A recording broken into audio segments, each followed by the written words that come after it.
गीता। इस भागवत गीता में मानव के लिए अनमोल वचन है जो हम सबको अच्छा विचार देता है और हमें जीने का अच्छा राह दिखाता है। नमस्कार मित्रों, आप सबका एक बार फिर से माता का ज्ञान चैनल पर आप सबका स्वागत है। भगवत गीता अध्याय 18 श्लोक 56। सर्वकर्मण्यपि सदा कुर्वाणो मद्व्यापाश्रय मत्प्रसादाद्वाप्नोति शाश्वतं पद्मव्ययम्। सर्वकर्मण्य अपि सदा कुर्वाणो मद्व्यापाश्रयः मत्प्रसादाद्वाप्नोति शाश्वतं पदम् अव्ययम्। सर्व सभी कर्माणि कर्म अपि यद्यपि सदा सदैव कुर्वाणा प्रदर्शन करना, मत व्यापाश्रय मेरी पूरी शरण लो, मत प्रसादात मेरी कृपा से, अवाप्नोति प्राप्त करे, शाश्वतम शाश्वत, पदम निवास, अव्ययम अविनाशी। सर्व कर्मण्य अपि सदा कुर्वाणो मद व्यापाश्रयः मत प्रसादाद अवाप्नोति शाश्वतम पदम अव्ययम। अनुवाद: मेरे भक्त सभी प्रकार के कर्म करते हुए भी मेरी शरण में आते हैं। मेरी कृपा से उन्हें शाश्वत एवं अविनाशी धाम की प्राप्ति होती है। पिछले श्लोक में श्री कृष्ण ने बताया कि भक्ति के माध्यम से भक्त उनके प्रति पूर्ण जागरूकता में प्रवेश करते हैं। इससे सुसज्जित होकर वे हर चीज को ईश्वर से जोड़कर देखते हैं। वे अपने शरीर, मन और बुद्धि को भगवान की ऊर्जा के रूप में देखते हैं। वे अपनी भौतिक संपत्ति को भगवान की संपत्ति के रूप में देखते हैं। वे सभी जीवित प्राणियों को ईश्वर के अंश के रूप में देखते हैं और वे स्वयं को उसके छोटे सेवक के रूप में देखते हैं। उस दिव्य चेतना में वे कर्म नहीं छोड़ते, बल्कि कर्म के कर्ता और भोक्ता होने का अभिमान त्याग देते हैं। वे सभी कार्यों को भगवान की भक्तिमय सेवा के रूप में देखते हैं और वे इसके निष्पादन के लिए उन पर निर्भर रहते हैं। फिर अपना शरीर त्याग कर वे भगवान के दिव्य धाम में चले जाते हैं। जिस प्रकार भौतिक क्षेत्र भौतिक ऊर्जा से बना है, उसी प्रकार दिव्य क्षेत्र आध्यात्मिक ऊर्जा से बना है। इसलिए ये भौतिक प्रकृति के दोषों से मुक्त है और हर तरह से परिपूर्ण है। ये सच्चित आनंद है, अर्थात शाश्वतता, ज्ञान और आनंद से भरपूर है। अपने दिव्य क्षेत्र के बारे में श्री कृष्ण ने श्लोक 15.6 में कहा था, न तो सूर्य, न चंद्रमा, न ही आग मेरे उस परम निवास को प्रकाशित कर सकती है। वहां जाने के बाद कोई दोबारा इस भौतिक संसार में नहीं लौटता है। भगवान के विभिन्न रूपों का आध्यात्मिक क्षेत्र में अपना निजी निवास है, जहां वे अपने भक्तों के साथ शाश्वत प्रेमपूर्ण लीलाओं में संलग्न रहते हैं। जो लोग उनके प्रति अपनी निस्वार्थ प्रेमपूर्ण सेवा करते हैं, वे भगवान के अपने पूज्य रूप के निवास में जाते हैं। इस प्रकार भगवान कृष्ण के भक्त गोलोक जाते हैं, भगवान विष्णु के लोग वैकुंठ में जाते हैं, भगवान राम के भक्त साकेत जाते हैं, भगवान शिव के उपासक शिवलोक में जाते हैं, माँ दुर्गा के वे लोग देवी लोक आदि में जाते हैं। जो भक्त इन दिव्य निवासों तक पहुँचते हैं, उन्हें प्राप्त करके उनकी दिव्य लीलाओं में भाग लेते हैं, जो आध्यात्मिक ऊर्जा की पूर्णता से ओतप्रोत होती है। भगवत गीता अध्याय 18 श्लोक 57। चेतसा सर्वकर्माणि मयि संन्यास्य मत्पर बुद्धियोगमुपाश्रित्य मच्चित् सततं भव। चेतसा सर्वकर्माणि मयि संन्यासस्य मत्पर बुद्धियोगमुपाश्रित्य मच्चित्तः सततं भव। चेतसा चेतना द्वारा सर्वकर्माणि प्रत्येक गतिविधि मयि मेरे लिए संन्यास्य समर्पित करना, मत्पर मुझे सर्वोच्च लक्ष्य मानकर, बुद्धि योग बुद्धि को भगवान के साथ एकाकार करना, उपाश्रित्य का आश्रय लेना, मच्चित्तः चेतना मुझमें लीन, सततम सदैव भव होना। चेतस सर्व कर्माणि मयि संन्यासस्य मत्पर बुद्धि योगम उपाश्रित्य मच्चित्तः सततम भव। अनुवाद: मुझे अपना सर्वोच्च लक्ष्य बनाते हुए अपनी हर गतिविधि मुझे समर्पित करें। बुद्धि योग का आश्रय लेकर अपनी चेतना को सदैव मुझ में लीन रखो। योग का अर्थ है मिलन और बुद्धि योग का अर्थ है बुद्धि को ईश्वर के साथ एकजुट करना। बुद्धि का यह मिलन तब होता है जब उसे दृढ़ विश्वास हो जाता है कि अस्तित्व में मौजूद हर चीज ईश्वर से उत्पन्न हुई है, उससे जुड़ी है और उसकी संतुष्टि के लिए है। आइए हम अपनी आंतरिक व्यवस्था में बुद्धि की स्थिति को समझें। हमारे शरीर के भीतर सूक्ष्म अंतःकरण है, जिसे हम आम बोलचाल की भाषा में हृदय या ईथर हृदय भी कहते हैं। इसके 4 पहलू हैं। जब यह विचार उत्पन्न करता है तो हम इसे मन कहते हैं। जब यह विश्लेषण करता है और निर्णय लेता है तो हम इसे बुद्धि या बुद्धि कहते हैं।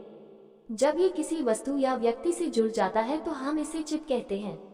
जब ये शरीर के गुणों से अपनी पहचान बनाता है और अभिमान करता है तो हम इसे अहंकार कहते हैं। इस आंतरिक मशीनरी में बुद्धि का स्थान प्रमुख है। वह निर्णय लेता है, जबकि मन उन निर्णयों के अनुरूप इच्छा करता है और चित्त स्नेह की वस्तुओं से जुड़ जाता है। उदाहरण के लिए, यदि बुद्धि ये तय कर ले कि दुनिया में सुरक्षा सबसे महत्वपूर्ण चीज है, तो मन हमेशा जीवन में सुरक्षा के लिए तरसता रहता है। दिन भर हम मनुष्य अपने मन को बुद्धि से नियंत्रित करते हैं।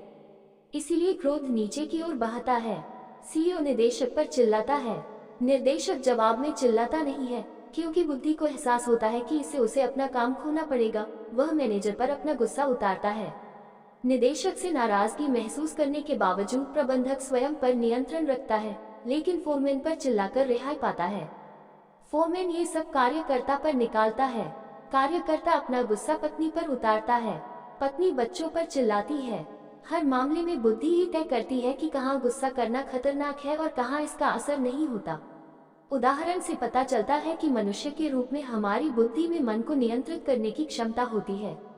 इस प्रकार हमें उचित ज्ञान के साथ बुद्धि को विकसित करना चाहिए और इसका उपयोग मन को उचित दिशा में निर्देशित करने के लिए करना चाहिए।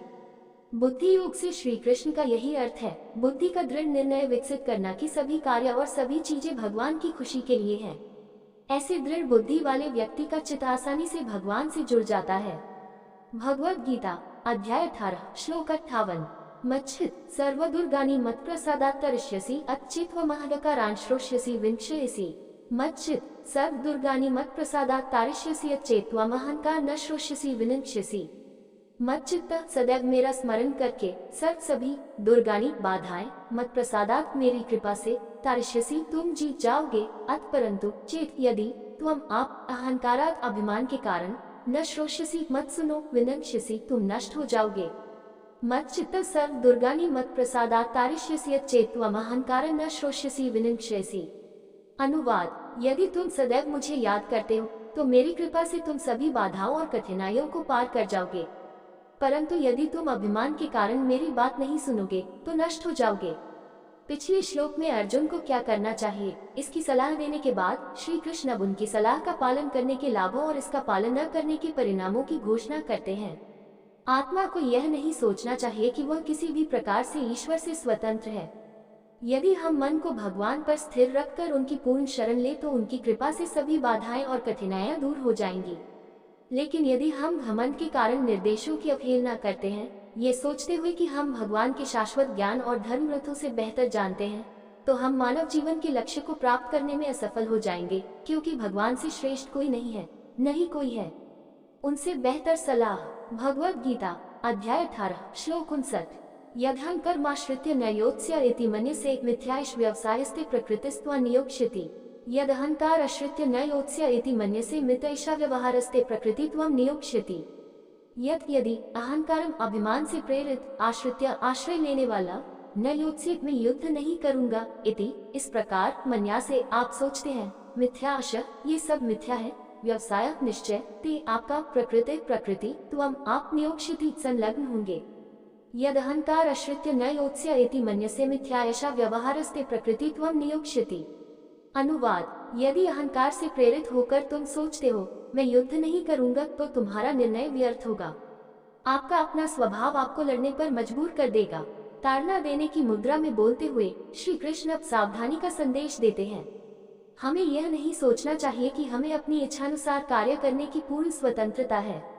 आत्मा स्वतंत्र अस्तित्व नहीं रखती, ये कई मायनों में ईश्वर की रचना पर निर्भर है। भौतिक रूप से बंदी अवस्था में ये 3 गुणों के प्रभाव में होता है। गुणों का संयोजन हमारे स्वभाव का निर्माण करता है और उसके आदेश के अनुसार हम कार्य करने के लिए बाध्य होते हैं। इसलिए हमें ये कहने की पूर्ण स्वतंत्रता नहीं है, मैं वही करूंगा जो मुझे पसंद है।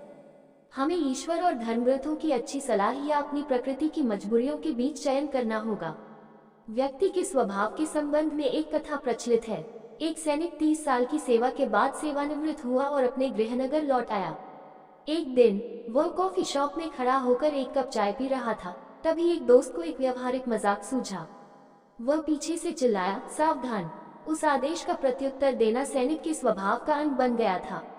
अनजाने में उसने कप अपने हाथ से गिरा दिया और अपने हाथ बगल में रख दिए।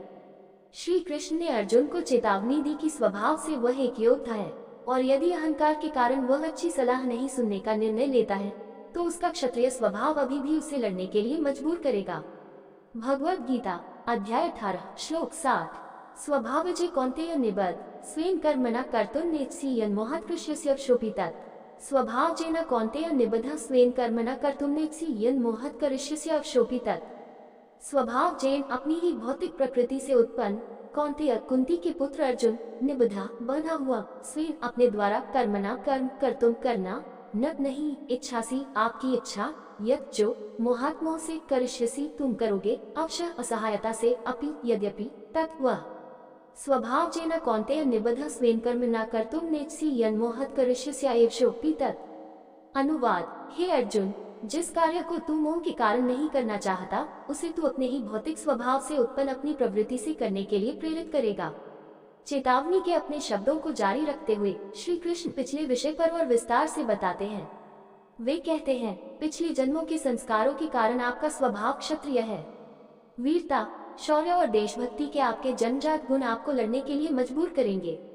एक योद्धा के रूप में अपने कर्तव्य का सम्मान करने के लिए आपको पिछले जन्मों में और इस जन्म में भी प्रशिक्षित किया गया है। जब आप अपनी आंखों के सामने दूसरों के साथ अन्याय होते देखते हैं तो क्या आपके लिए निष्क्रिय रहना संभव है? आपका स्वभाव और प्रवृत्ति ऐसी है कि आप जहां भी बुराई देखते हैं उसका पुरजोर विरोध करते हैं। इसलिए मेरे निर्देशों के अनुसार लड़ना आपके लिए फायदेमंद है, न कि अपने स्वभाव से ऐसा करने के लिए मजबूर होना। वीडियो आपको अच्छा लगा हो तो लाइक शेयर सब्सक्राइब जरूर करें। धन्यवाद।